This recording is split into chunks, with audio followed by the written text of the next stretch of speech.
Hello, Kindred Spirits. Welcome to your very own Kindred Spirits Book Club, the podcast where two grown-ass ladies geek out about Anne of Green Gables. I'm Kelly Gerner, here with my co-host Reagan Duffy, and today we are diving into Anne with an E. Before we get started, Reagan, let's check in. How you doing? Well, I have a cold, and I'm hoping it doesn't turn into anything more than that. My daughter went to the 5th grade outdoor education field trip. It was fabulous. They had a great time, but I think they all brought home colds. So we're all a little sneezy in this house. We have a foster kitten right now with an upper respiratory infection. So he is sneezy. So there's just a lot of sneezing and a lot of boogers happening. That sounds really unpleasant. And I am once again delighted that I mostly work from home these days. So have you had one of my all-time favorite cold remedies, a medicine ball from Starbucks? I have not. I should get one because today is the first day I've sort of started feeling like it's hitting me a little bit, where it's mostly like just in the throat, but I will have to do it. I did make pastina for dinner for Alice and I tonight, which is my new favorite go-to feel better soup. Did you say pastina? Pastina. I saw this on the gram. Okay. Nice. And it's basically like pastina is just like little tiny pastas, right? So we used alphabet noodles because that's what I could find at my grocery store. People do stars or like the little circle-y ones or whatever, like the little tiny pastas. Cute. Yes. And here is the trick with the broth, which I saw, this is genius. I'm always going to make it this way, which is that you boil up with your water or your chicken stock. You boil up the veggies whole, your carrots, celery, and onion. Then you just blend the veggies and add them back into the stock. Oh. Plus, my daughter doesn't like chunks in her soup. Yeah. My daughter doesn't like chunks in her soup. So she usually eats around the veggies, but she loves the broth. And then you boil up your little tiny itty bitty pastas. And then it's more pasta than broth. And then the pasta just kind of absorbs up the broth and it's delicious. And you can chop it with Parmesan cheese. And that is my new go-to. That sounds really wonderful and like just really nutritious and wholesome, especially when you need some of those extra vitamins. Yeah. Yeah. And so what I did this time was I boiled up the broth earlier this week just to have, and then I freeze it in like big ice cube trays. And then I always have broth in the freezer that's ready to be defrosted. Oh, genius. I know. Some days present Reagan is really proud of past Reagan for setting her up for success. Sometimes past Reagan lets me down, but this week past Reagan was really on it. I feel like the older I get, the more often past Kelly is able to show up in really great ways for present and future Kelly. That's definitely one of those lessons you learn over time, though. How about you? How you feeling? Fortunately, feeling pretty good, but I am loving the sound of that pasta recipe. You're going to have to send that to me. Reagan, I think we should probably just dive right in because we have a lot of ground to cover. We do have a lot of ground to cover. So let's just start right away with who is the kindred spirit of this episode. And I vote for Mrs. Lynde. We both really loved her portrayal in Anne with an E. And I think this actress brings a lot of warmth and humor to the role that really balances out the way she's portrayed as judgy and such a busybody in the book. And I really think you get a sense of why she is such a good friend to Marilla, even better maybe than we get in the book. Yeah, and such an important member of the community. I agree with you. Definitely one of my favorite characterizations in Anne with an E was Mrs. Lynde. So our quote from the episode is going to come from Anne with an E, and it's not in the books, and it's from episode 6. Anne has an inspiring conversation with Aunt Josephine, and Aunt Josephine tells Anne, I have the following thoughts to offer. First, you can get married anytime in your life if you choose to do so. And 2, if you choose a career, you can buy a white dress yourself, have it made to order, and wear whenever you want. Seriously, that is some great advice. Great advice for anyone at any time. If you want a wedding dress so bad, just buy one for yourself. No marriage necessary. Absolutely. If you want to get married, get married. But if you just want the dress, buy it. Well, Anne is delighted by this advice. And then later on in the episode, she tells Matthew and Marilla, I'm going to be the heroine of my own story. I choose myself, and that way I'll never be disappointed. And I love this modern declaration of independence from Anne, who, of course, is one of our favorite heroines. It's a great moment in the show for sure. And it is that little bit of that meta wink at she's going to be the heroine of my own story. And, she's the heroine of this story too. We are picking up with Anne with an E after our deep dive last time into the 1985 Canadian Broadcasting Company miniseries. That was the version that Ragon and I grew up with, and it's the classic version in our minds. Even though, as we discussed last time, there have been lots of film adaptations of Anne in the years since its publication. Like the 1985 miniseries, Anne with an E is also a Canadian Broadcasting Corporation production, so thank you to the CBC for keeping Anne alive. Moira Wally Beckett was the creator and showrunner. Interestingly enough, Wally Beckett had previously been a writer and producer on Breaking Bad, for which she won several Emmys. So kind of a tonal shift there from Breaking Bad to Anne of Green Gables. Yep. Wouldn't necessarily connect those two. No, me neither. The series premiered on the CBC in Canada on March 19th, 2017, and then internationally on Netflix on May 12th, 2017. There was a second season in 2018 and a third in 2019 before the show's cancellation. Anne is played by Amy Beth McNulty, Marilla is Geraldine James, Matthew is R.H. Thompson, Diana is Delilah Bella, and Gilbert is Lucas Jade Zuman. In our previous episode, we spent some time discussing how the miniseries was similar and dissimilar from the book, and we'll attempt to do that here as well. But if you've watched the series and read the book, you already know that the series diverges pretty starkly from the book in some major ways in terms of plot, tone, and characterization. One thing that this new 2017 series wanted to explore is how Anne's traumatic early childhood would have impacted her life at Green Gables. The book and the 1985 series put Anne's past firmly in the past. And even though Anne hints at how difficult it was, once she's at Green Gables, she seems able to leave much of that behind. So, Reagan, you are the expert here, but it seems to me pretty unlikely that a child with Anne's past trauma would have been able to just move on from that easily once she was taken in by a new family. What do you think? Does the book just sort of gloss over Anne's transition to Green Gables? Does Anne with an E get it right by bringing Anne's trauma into her life in Avonlea? This is the crux of my dilemma with Anne with an E. I actually think that they do a really admirable job of portraying all of the emotions and reactions of a child who has had Anne's life.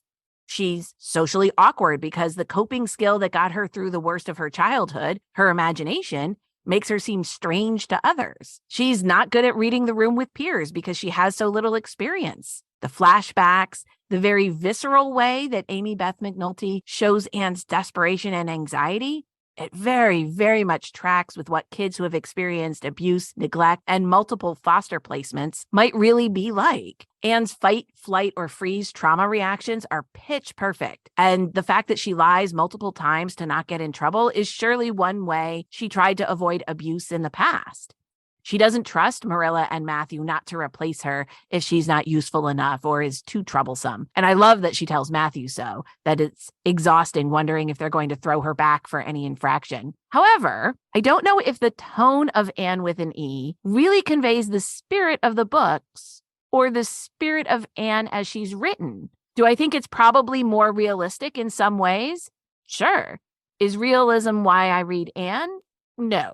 Yeah, my response is pretty similar to yours, Reagan. I appreciate that the showrunners of Anne with an E wanted to depict a more true-to-life Anne, but that's a different story than the Anne of Green Gables that we know. The more of the series that I watched, the less I felt that it was connected to L.M. Montgomery's Anne of Green Gables. Anne with an E really feels like its own story set in the world of Anne of Green Gables. Yeah, it's kind of like they took an outline of Anne of Green Gables and then wrote their own story.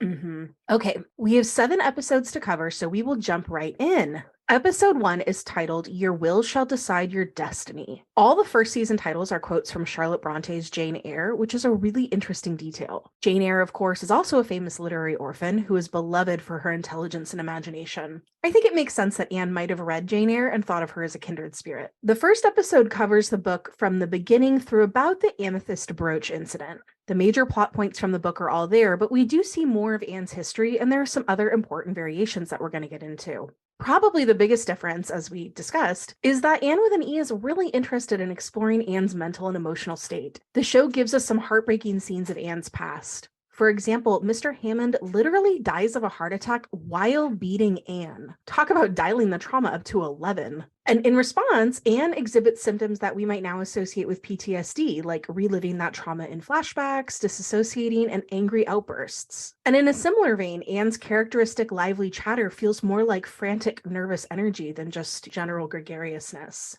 I also think in this episode that Anne with an E's Matthew is characterized somewhat differently. This Matthew strikes me as being more dynamic and he seems to have more agency, while the Matthew in the book is so passive. We can almost blame this version of Matthew for not being straight up with Anne about the orphan mix-up at the start, because he just doesn't seem as terribly awkward, nervous, and shy as book Matthew or Richard Farnsworth's Matthew from the 1985 series. And as in the 1985 series, Marilla also puts Anne on trial again, which, as we discussed last episode, we think misses the mark a bit on who Marilla is as a person. Totally. To punish any transgression with being abandoned to the orphanage is truly cruel. So then when the amethyst brooch goes missing, Marilla must be true to her word and send Anne back. Of course, she realizes her error when she finds the brooch and sends Matthew to get Anne in a very dramatic rescue scene that carries on into the next episode. Yeah, it's a pretty stressful start.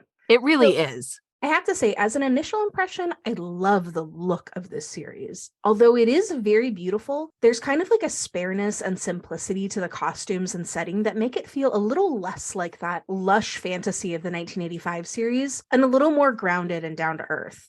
I also like that the costumes and props seem pretty true to the story. One of the things I noticed was in that first scene with Anne, her dress and her hat and her carpet bags are truly very shabby and worn and even dirty. In the miniseries, Anne's orphan attire is kind of quirky vintage. And here they really use that as a way of showing how wretched and neglected she is. And then, as we mentioned, I really liked Corinne Coslow's Mrs. Rachel Lynde. I think she just finds that humanity in Mrs. Rachel and makes her so much more than just comic relief. I really enjoyed seeing Anne act out her imagination. I think Amy Beth McNulty really conveys how very in another world Anne is when she's in her imagination.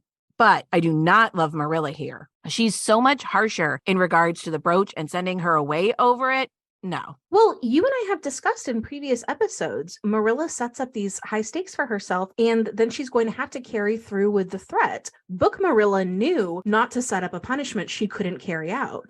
Right. But I have to say, I do love that scene where Anne is acting out, playing Princess Cordelia in front of the white snow queen outside of her window. I just thought that was really lovely, and it gives us that glimpse into Anne's imaginative mind. Episode 2 is called I Am No Bird and No Net Ensnares Me. And this is a quote I especially love from one of the best scenes in Jane Eyre, when Jane finally learns the truth. Well, when Jane finally learns part of the truth about Mr. Rochester and confronts him. After seeing Jane be so passive for so long in that book, this scene always feels cathartic to read. And then, of course, after Jane stands up to Rochester, he proposes. So it's either really romantic or truly horrifying, depending on how you feel about Rochester. So episode 2 is pretty much all brand new material. And it covers Matthew trying to get Anne back, showing Anne and Matthew's separate journeys, and Marilla fretting at home with deep worry. Matthew has to pawn his pocket watch to get the fare for the ferry. He gets knocked down by a carriage and knocked out. Anne nearly gets kidnapped by an opportunistic child snatcher and opts not to go back into the orphanage, but rather bluff her way to the train station with a kindly milkman. Anne intends to go to Halifax to make her way in the world on her own. We also see flashbacks from Anne's time at the orphanage, indicating that she was bullied pretty mercilessly there, and the orphanage is not a safe place for Anne to return to. There's a touching reunion in the train station with Matthew where he calls her his daughter, but Marilla covers her fears with irritability and doesn't say anything kind to Anne when they return. Matthew and Marilla take her to the church picnic, and the townsfolk are absolutely rotten to Anne. When Anne runs off, Marilla chases her, and they have a moment of reconciliation. The episode ends with the Cuthberts asking her to take Cuthbert as their last name and sign the family Bible as a member of the family. Reagan, just hearing you say all of that, I mean, the emotional whiplash. This episode is insane. And yeah. And I have to tell you, I think when the show originally debuted on Netflix in 2017, I was so excited to watch a modern adaptation of Anne, but I think I stopped watching it after this episode because of all that sort of just throwing every possible dramatic turn at Anne. When Matthew gets run over by a carriage or whatever it was that happened to just leave him bleeding out in the middle of the road, that is not my Anne of Green Gables. This is not my comfort read, my escapism. This show was just high drama, and I was not there for high drama. The tension in this episode, Anne almost getting kidnapped and Matthew getting hurt, I did not particularly enjoy this episode at all. I really don't associate that kind of tenseness, this anticipation of bad things happening with Anne of Green Gables. And I really hate how terrible everyone is to Anne. I know I've romanticized Avonlea in my head, but gosh, in this version, there's nothing redeeming in any of these folks except sweet Diana. I love how in the book, Avonlea and Green Gables quickly become safety for Anne, and they let her finally get a chance to be a child in the books. That's not happening here. That's such an important point, Reagan. The whole point of Anne finally coming to Green Gables and Avonlea is that now she has a soft place to land. And for her first introduction to Avonlea to be so antagonistic and for her to be essentially like bullied by all these town folks, it really didn't work for me. I will say that I liked that apology scene between Marilla and Anne. There's a really pretty sort of symmetry just in the way it's shot, with both Marilla and Anne sitting on the ground, legs straight out in front of them. Marilla has finally come down to Anne's level in order to admit that she was wrong and to make amends. And in that scene, I think we do see some of the Marilla that we know from the book, because she knew when to apologize and own her own mistakes. I also like how frankly Anne takes the Cuthberts to task. She's unflinchingly honest about the harm that they are causing her. And I think that's really important for them to hear. At the end, the Cuthberts ask Anne to become a Cuthbert and sign the family Bible, which symbolizes that she's their daughter. And, they toast with raspberry cordial, which I thought was really cute to foreshadow that raspberry cordial scene. But Reagan, I have questions. How are they going to explain away Anne not knowing the difference between raspberry cordial and currant wine later on, now that we know that Anne has tried some? Yeah, I appreciate the foreshadowing, but then it creates a little bit more of a plot hole later. Yes. That they have to patch it up later, right?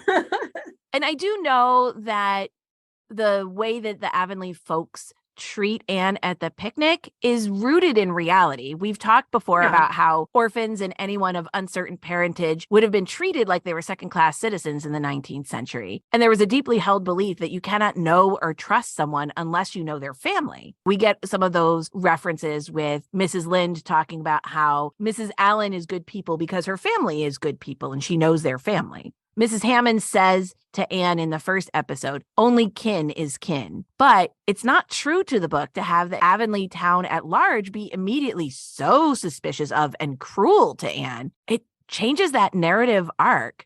In the book, Anne does have some bumps in the road. She goes to church with her hat full of wildflowers. She insults Mrs. Lynde, but she also manages to charm her way into Avonlea society pretty readily.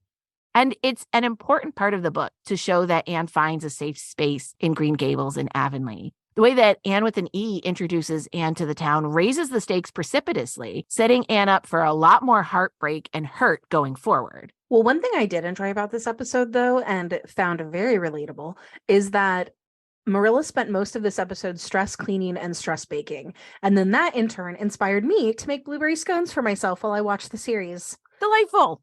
Yeah. I also really liked that Mrs. Lynde showed up at this critical moment for Marilla, having already sent her husband off to look for Matthew. I think that really shows just how close-knit the community is and how close Rachel and Marilla are, particularly as friends. I really like their friendship in this show. I think it develops in a much more interesting way than we ever saw in the books. Episode 3 is titled, But What Is So Headstrong as Youth? This is when we see Anne go to school for the first time and meet the other Avonlea kids, including Gilbert Blythe. We see Diana in her role as Avonlea ambassador, showing Anne around the school and giving her a sense of school politics. Anne is afraid she'll be very far behind academically. Diana and Anne see Prissy and Mr. Phillips standing closely together, clearly romantically.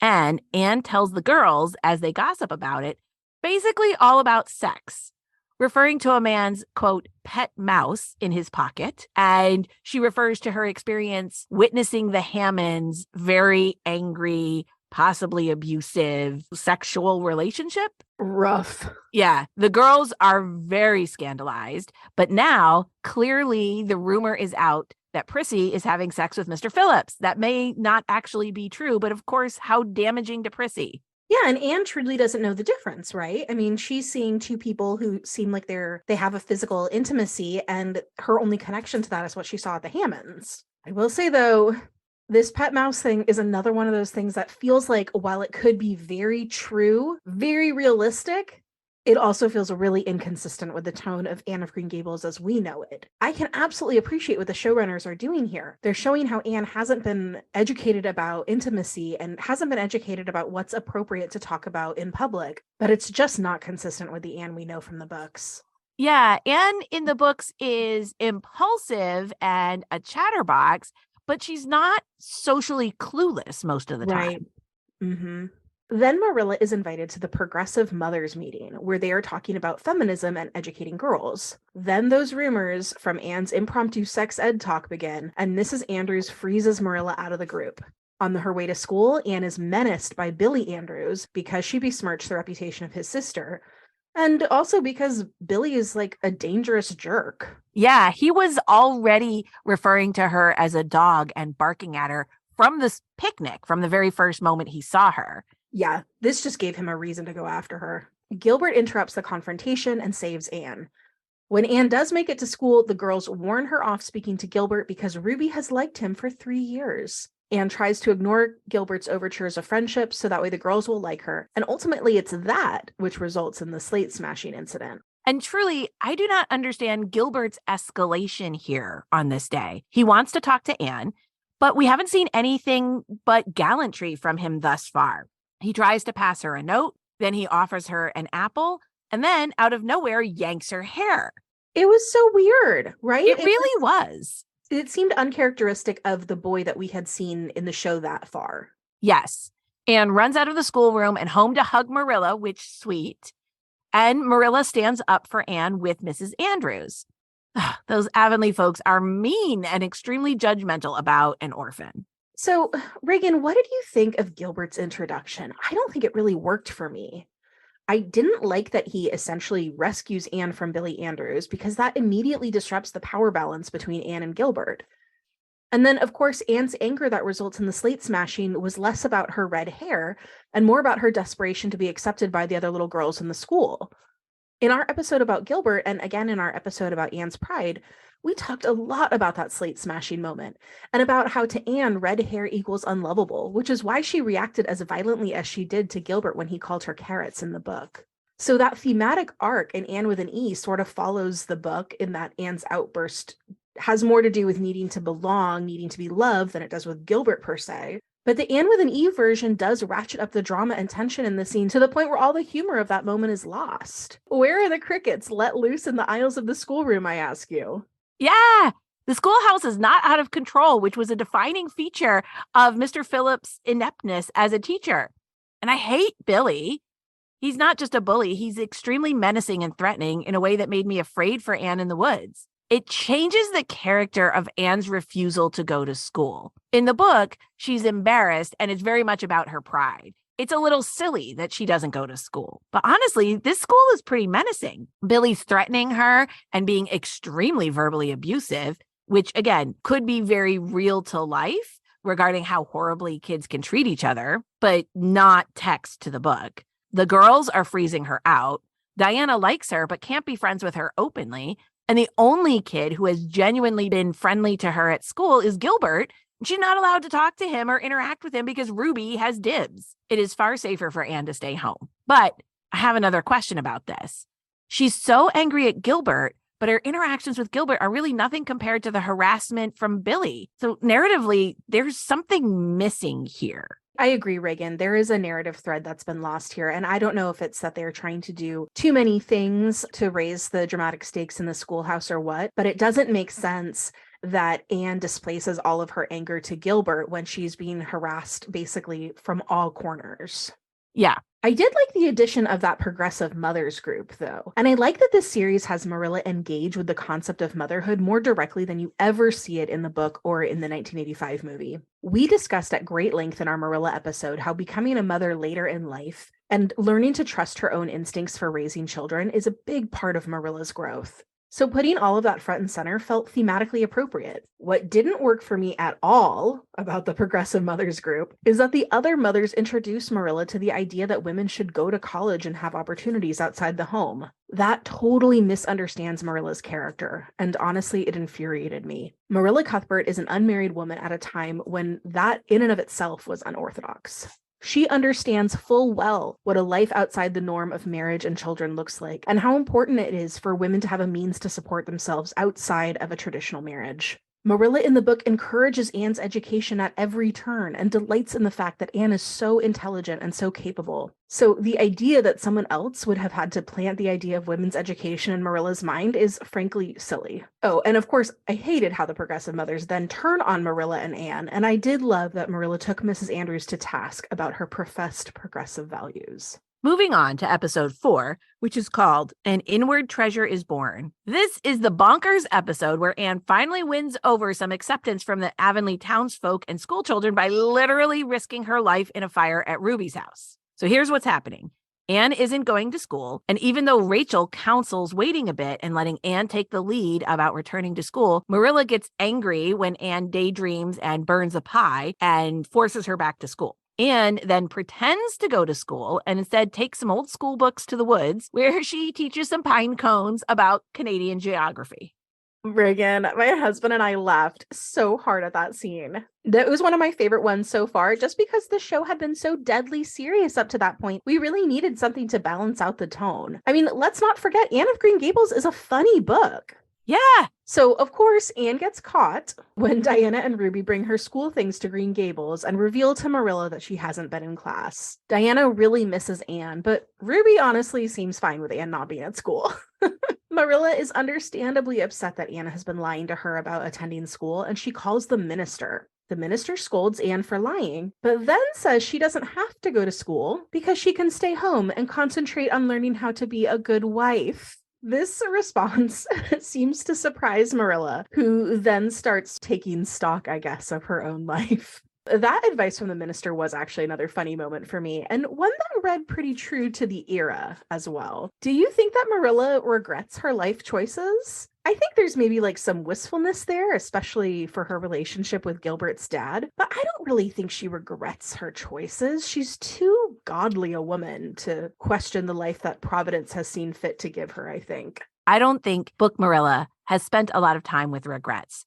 She very clearly believes in embracing what God has put before her, and she's practical about it. And we also don't really have any tragic backstory about having to sacrifice her dreams to take care of her mother, and we get that here in the series. So then there's a fire at Ruby's house, and the whole community runs out to help put out the fire, and Gilbert is being all helpful and heroic. Anne realizes that with all the doors and windows open inside the house, the cross breeze is fanning the flames. So she runs in and shuts the doors and covers the cracks. She makes it out eventually and shares that she has read about fire safety when she was in the orphanage. As one does. As one does. And of course, everyone admires her for being so brave and smart. But I mean, the fact that Anne had to go to this extreme to prove herself, I mean, it certainly makes for a more dramatic storyline for a TV show, but there is so much lost by not letting Anne's journey to family and community be quiet and small and unremarkable. Anne has to prove herself extraordinary in order to be loved in this series, instead of just being loved for being Anne. I actually see that to be a running theme in this show. Anne constantly having to prove herself, prove her usefulness to the Cuthberts, her heroism to the town. Marilla softens to her when she sees how level-headed Anne is about the horse rearing when they're on the way to Mrs. Spencer's. She's constantly worried about being useful to the Cuthberts. Now she has to be heroic in the town. And I think the beauty in the books is that Anne learns that she is enough just as she is. She doesn't have to be helpful or practical or heroic to be worthy of love and positive regard. Yeah. Ruby has to go stay with the Cuthberts for the week while the house is being repaired. It is cool that the town grinds to a halt so everyone can go repair Ruby's house. Mm-hmm. This is a moment I really like. I love seeing how the whole community comes together. Absolutely no questions asked. Yeah, I didn't understand that quite at first. I was sort of like, wait, why aren't they going to school? And then I realized, like, because no, everyone in town has stopped what they're doing to rebuild this house. Yeah, you see Mr. Phillips up there hammering away and helping. That was a lovely touch, I thought. So, of course, Ruby is mad about having to stay with the Cuthberts, and she thinks the other girls will never let her live it down. But Anne helps distract Ruby, and then Ruby, Diana, and Anne start the story club together. I thought this was really beautiful. You got this sense of the wonder that the girls felt by playing with Anne and playing in her rich imagination. Sequentially, it's a little out of order. We miss how Miss Stacy was the inciting factor to channel Anne's vivid imagination into writing for the story club, but it definitely works here as a way to solidify Anne's friendships. And it's shot really beautifully too. The girls all in the little lean-to that Anne has built in the woods and the light filtering in through the cracks. It's really a lovely scene. Yeah, this is a beautiful series to watch. Anne and Ruby spend the day making treats to bring the men who are repairing the house. They go to deliver them, and Billy is still being a huge asshole in front of everyone. But Anne yells at him.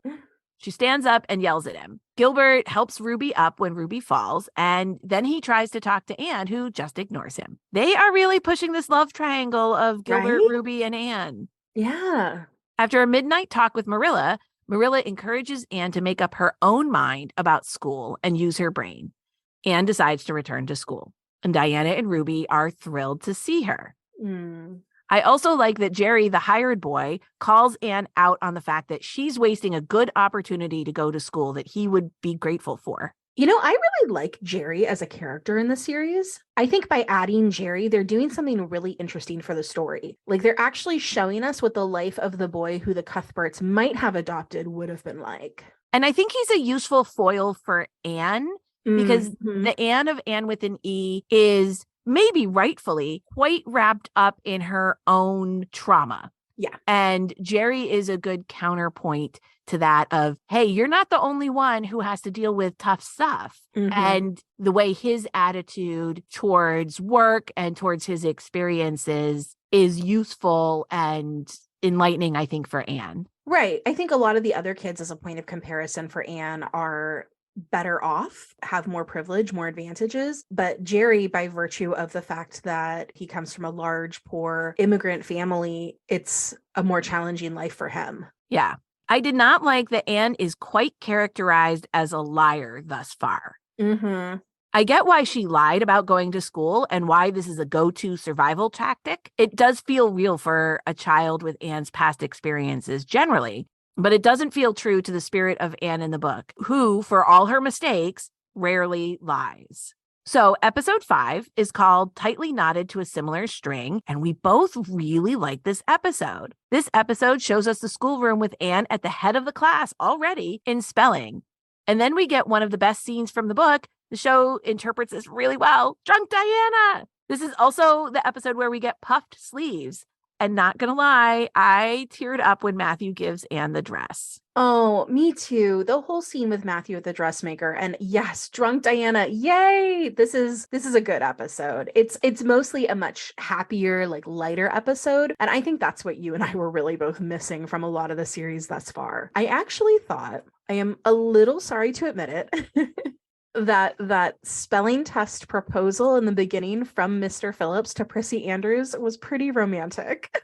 Yes, their teacher-student relationship is a little gross and definitely problematic, and he is still the worst, but my romantic little heart loved that proposal scene. Ugh, gross. I had the opposite reaction. For one, you can really see the age difference in this scene. Prissy really looks like a kid getting in trouble, not someone old enough to be involved with a grown man. And two, it feels deeply inappropriate. It is, yeah. If Mr. Phillips was maybe proposing to another teacher during the spelling bee, maybe I could find it romantic. But I actually thought this scene emphasized the creepiness of their relationship. Oh, you might be right. Some of the differences from the book in this episode include giving Gilbert a dying father and a hint to Matthew's past that seems to involve his older brother dying, resulting in him having to leave school early. Anne's dress is made by Jeannie, an old schoolmate of Matthew's, who clearly remembers him very fondly. And great scene, we also have Anne getting her period for the first time. Oh, so cute. This was one change from the book that I really like. Anne freaks out. She thinks she's dying. I know.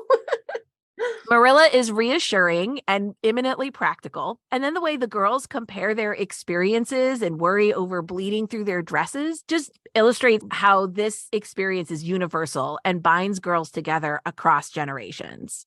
Right. I did like that. I quite liked all of these additions. Giving Matthew a schoolboy crush was very sweet. I loved his scenes with Jeannie the dressmaker where they were sort of reminiscing over the past and that sweet little button gift that he gave her. I loved all of that. And then that dress that Anne got, she looked so joyous in that beautiful dress. And I did love the first period scene because I have to say, I had wondered in reading the books how Marilla ever would have told Anne about menstruation. Yeah, it's one of those facts of life that are always left out of older classic stories. Sure. Because at that time, those things were only whispered about in euphemisms. Mm-hmm. This is my favorite episode. And I think because it hews most closely to the book, not just in action, but in the feel of it. The joy in Matthew's face when he sees just how incandescent Anne is with the new dress is really beautiful. And you get a good sense of Diana and Anne's friendship. They make a very funny drunk pair. I love the raspberry cordial drinking scene. At first, predictably, I got a little hung up on the fact that only Diana is the one drinking in the current wine in the book, but I did really like the two of them giggling and singing and trying on Marilla's corsets. It was such a great moment of levity. And the two actresses, Amy Beth and Delilah, are just hilarious together. They sort of did hand wave away at how Anne could have distinguished between raspberry cordial and the current wine, but whatever.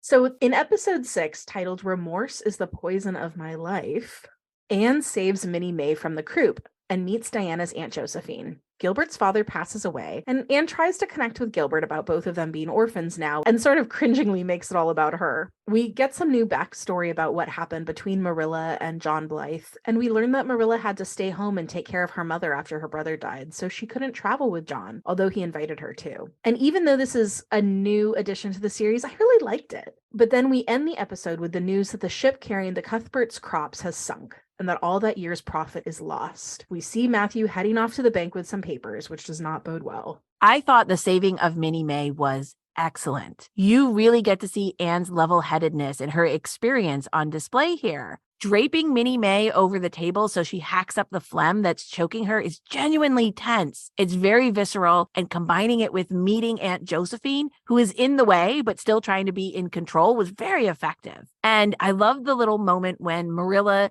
tells Anne that Mrs. Barry has been by to apologize and to ask Anne to be friends with Diana. You can see how pleased Marilla is for Anne and the way she truly gets what this means for her. Yes! And of course, we finally meet my favorite, Aunt Josephine. I thought it was really interesting to introduce her alongside the Minnie May scenes. It was different than the books, but not really too out of place. You definitely see her character as a woman who's used to taking charge, but who doesn't actually have any experience with children. She and Anne had a really fun rapport right off the bat. It seems like everyone also gets a great romantic backstory in this series. Matthew and Jeannie the dressmaker, Marilla and John Blythe, and then we learned about Aunt Josephine and her partner. I am all for it. I love getting these fuller life histories for these characters that we love, and I think that everyone should have a grand amour in their lives. I also love that this episode fleshes out the mentorship relationship between Anne and Aunt Josephine. I thought this was one of the nicest additions to the series. Aunt Jo gives pretty good advice. She does. I will say I'm not really sure what to make of Gilbert's dad's passing and Gilbert leaving Avonlea.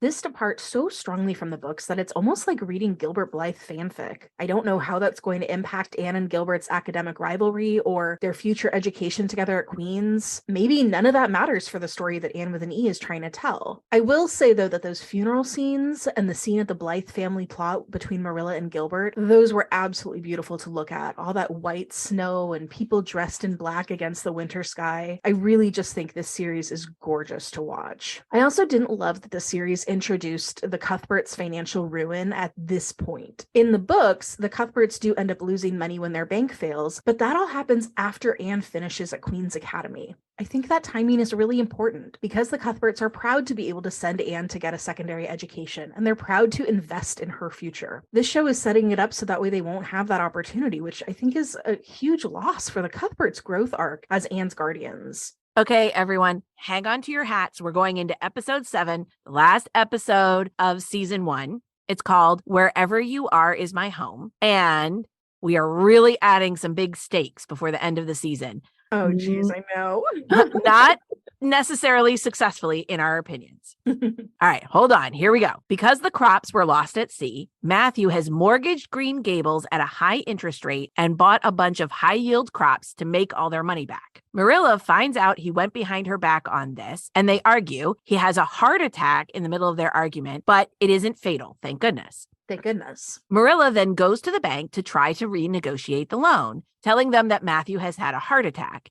And instead, the bank decides this is no longer a good investment and they're going to call in the loan ASAP. And Marilla and Anne have a month to pay it all back. Matthew has already spent the loan money on the crops. They decide to sell everything that they can. Anne even sells back her beautiful puffed sleeve dress to the dressmaker, who generously gives Anne more than Matthew paid for it. Anne and Jerry head to Charlottetown to sell everything they can to the pawnbroker, and Jerry auctions off the draft horse, which is supposed to pay out the rest of his wages, as they will no longer be able to continue his services. Jerry gets beaten up and robbed by 2 thugs.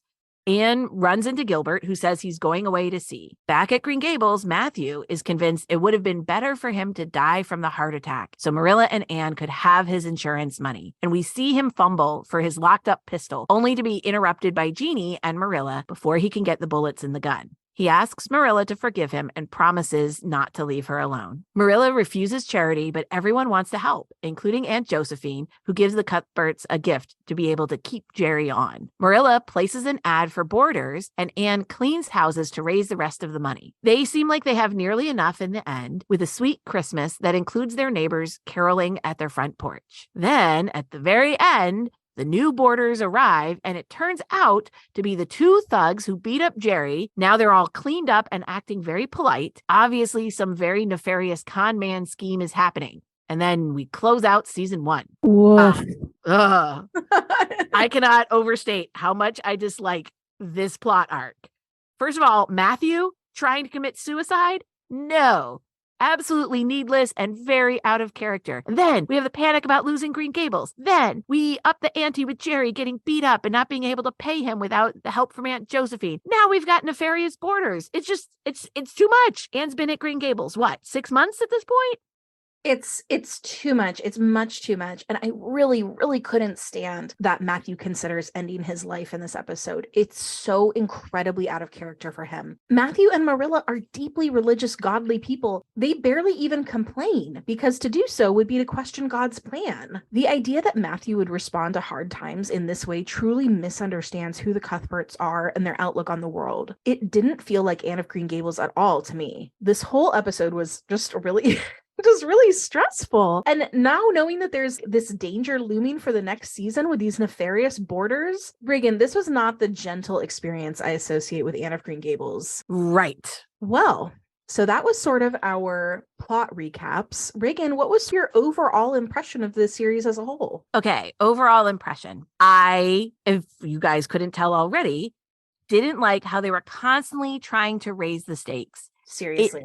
It feels like things are just so constantly tragic. Rescue of Anne, menacing Billy, house fire, Gilbert's now an orphan, the farm is in trouble. It's too much. It just feels like a different story, not Anne's story. It's not a bad story. It's well done, well acted. It just doesn't feel like Anne of Green Gables. It's missing the sweetness and the humor and the comfort of it all. The beauty of Anne's journey once she gets to Green Gables is that she gets to be a child. She gets to revel in nature and learn for the sake of learning and make silly mistakes with no dire consequences other than her own pride. Her imagination gets to be indulged for its own sake, not as a survival mechanism. That's the piece that's missing for me. It feels like they took the broad strokes of Anne of Green Gables and then wrote their own story. In a way, this feels more like a modern series, a modern take on a historical drama, grittier, trying to portray the harsher realities of the time, more conscious of how modern audiences think and feel. The 1985 version leaned into romance and golden light and pastel prettiness in look and in feel. It was Anne of Green Gables by way of 1980s optimism. And the book was a product of its time and emphasizing more of Anne's rosy present and future than her darker past. I think you really explained that just perfectly, Reagan. I didn't even really mind the dramatic twists and turns on their own. I just didn't like them when they changed the essential tone or the character arcs or the characterizations in the book. Like you said, where the book succeeds really beautifully is that Green Gables and Avonlea became a safe haven for Anne, who has had such a difficult life up to then. And while there are ups and downs in the books that certainly feel big in the moment for Anne, most of them are just sort of that childhood growing pains and simple misunderstandings, not these huge existential threats like we see in this series. And because the series is introducing all these dramatic scenarios, it loses a lot of the humor that we associate with the book. I kept thinking of that TV series Road to Avonlea, which I also really liked as a kid when I was watching Anne with an E. Road to Avonlea was a loose adaptation of Ellen Montgomery's The Story Girl and the Golden Road, and all the liberties the series took never bothered me. I understood that it was a TV show sort of set in the Montgomery verse generally, without being tied specifically to any beloved characters or storylines. And I think if I had watched Anne with an E as a kid, or maybe if I'd even just watched it as someone slightly less obsessed with Anne of Green Gables, the book, I could have enjoyed the show the same way, because it truly is a good show on its own merits. It just doesn't feel like Anne of Green Gables to me. I think that's an interesting point. My daughter really liked it. Yeah, we watched it together. And she is reading Anne now, but she was first introduced to Anne through the graphic novel adaptations. So I think she isn't particularly tied to the feel of the original book. So she was able to enjoy this as a standalone TV show in a way. But what I do really love is the casting and the acting. I really love this Diana especially. As we discussed in last episode, I did not love the Diana in the 1985 version. I didn't hate her. I didn't love her. She's rather silly and a little catty. This Diana is clearly intelligent and socially savvy, as well as kind and grounded. She's actually more of the way I picture Diana from the book, the one who was helping Anne become an Avonlea insider. Oh, I agree. Diana was one of my favorite casting choices as well. I think a lot of times Diana is just kind of played by whichever actress auditioned for Anne and didn't get it. But you can tell that Delilah Bellow was cast specifically for this role. She really nails that internal struggle between how much Diana adores Anne and what Diana understands to be necessary to be accepted in Avonlea. I loved when she brought her silver comb and brush set for Anne to pawn. I think book Diana would have done the same thing. Yeah, that was a really sweet moment. And despite my misgivings at the beginning, Geraldine James's Marilla quite grew on me. I was not a fan of her the first 2 episodes because I thought she came across far too harsh, but that was the writing. As the episodes progressed, Geraldine James really shows Marilla's sense of humor and develops her relationship with Anne. But I would have loved to see either more the process of her softening or less harshness in the beginning, because it's quite a change and it seems somewhat abrupt. Yeah, I think that Geraldine James was kind of a victim of inconsistent writing through some of, especially the early episodes. She's clearly an immensely talented actress, but there was a lot of whiplash between Marilla being quite stern and even unkind to Anne in one scene, and then later on in the same episode being very loving and maternal. It didn't really add up for me a lot of the time. I think Amy Beth McNulty does Anne justice. She certainly looks like Anne, and in the more awkward, not quite pretty way that seems true to the book. They've aged Anne up to age 13 again, like in the 1985 miniseries, and that makes logistical sense. Amy Beth really looks Anne's age, as do Diana and the girls at school and Gilbert. But Amy Beth plays Anne with a desperation and this fierce anxiety, especially in the beginning. And as they've written it here, it feels accurate to the feel of this series, not necessarily to Anne as Montgomery wrote her. And while she does a lovely job with Anne's whimsy, there's this thinly disguised terror underneath her pretend play and chatter. And that makes me feel more like Matthew pities her rather than that he's charmed by her, you know? At least initially. I think maybe we are missing more of Anne's sweetness in this portrayal. And I think that was deliberate on the showrunner's part, but I don't know if I love it. Yeah, I found Amy Beth McNulty's Anne really unsettling.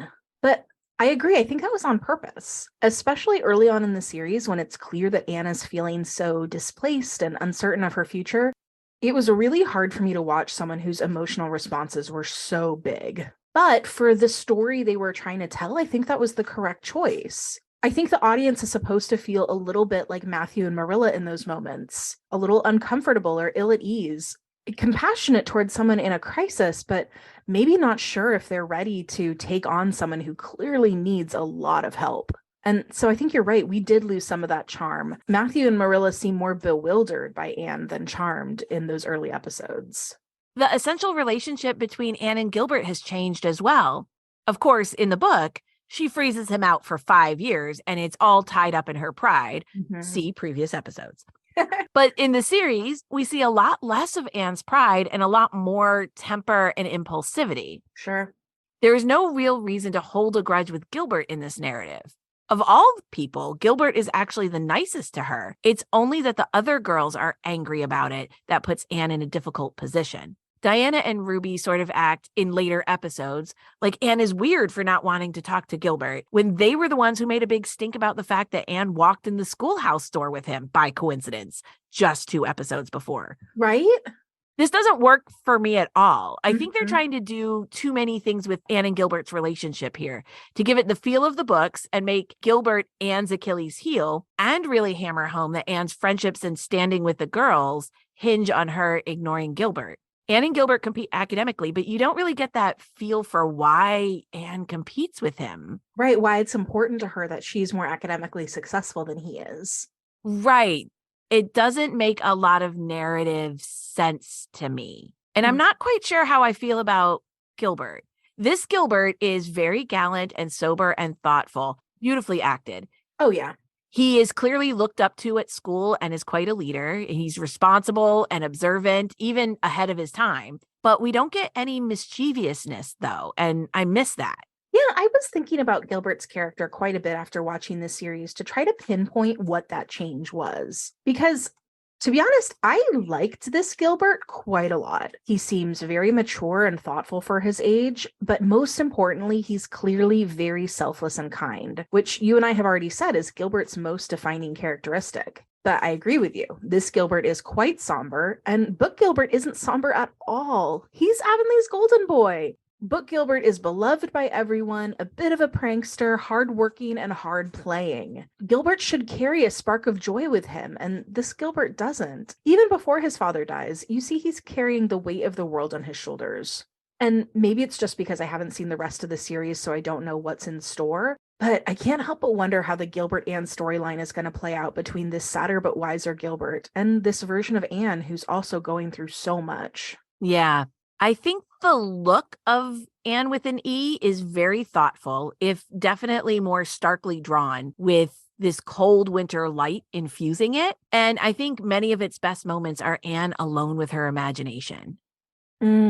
Yeah, I agree. This show does a really lovely job of bringing some of her flights of fancy to life. And overall, it's just a gorgeous show. I love the aesthetic of it. It's the kind of thing that I could have on in the background with no sound and just sort of enjoy the visuals. So instead of a birch path today, let's play a fun game. Imagine that you are a producer with no limits or budget restrictions, and you get to create your ideal on screen adaptation of Anne of Green Gables. What would that look like? I was thinking after I finished the season that I'd love to use the slower pace of a TV show to really build the relationships from the book. I'd love it to have more the feel from the 1985 version, sunlit and rosy, but instead of adding more plot to stretch it out, I'd love to see things like Anne and Diana playing in Idlewild and the inner workings of the story club, maybe getting to see more of Miss Stacy's teaching and more of Anne's relationship with Marilla.